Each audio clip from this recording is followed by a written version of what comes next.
Yes, mbere ko tureba agafilime kacu k'uyu munsi kikaba tubanza tunyuze kano ka trailer ka Doctor Strange in the Multi-Universe Madness. Aravuga ngo buri joro ryose ndota inzozi imwe, ariko ngo muri izo nzozi niho inzozi zanjye mbi zitangirira.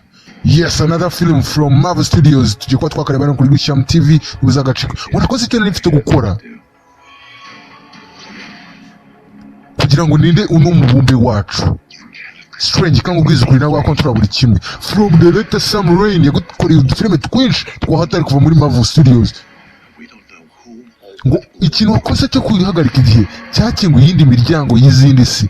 Narababwiye ngo kuri ino si turi ku isi imwe ariko iriho imigabane myinshi. Hari aho imizimu yicara, hari aho abakurambere bicara. Rero iyo si nayo iri kuri iyi si yacu ariko ntabwo twebwe twayibona. Ku itariki 6 z'ukwa gatanu kazaba gasohoka hano kuri Gashya TV. Yes, another movie from Marvel Studios. Ngomba bare Steve, icyo wakoze kuba wahagarika igihe cyangwa wagerageza guhindura igihe cyangwa uko ibintu bifite kuba bimeze ku isi, gufasha Spider-Man. Bivuga barebye Spider-Man Homesick yasabye Dr. Strange ngo abe yamufasha kugira ngo ahindure igihe kugira ngo bashobore gutsinda intambara. Gusa icyo ngicyo baramubwiye ngo ntabwo cyagera kidahangwe, bamwinjiza muri another dimension cyangwa icyo navuga ubundi mugabane ari kuri ku isi yacu. Agafilime keza rwose ruzagacikwe bakise Doctor Strange na Multi-Universe. Iki kitari cyo ku itariki 6 z'ukwa gatanu tuzaba tukareba hano kuri Cham TV.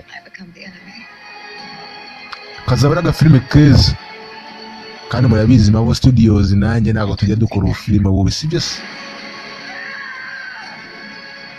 Ibyo byose tuzaba tubibona ku itariki 6 z'ukwa gatanu. Muzagacika kura subscribe gusa ibintu bigende kwaje bakise Doctor Strange in the Multiverse Madness. Yes.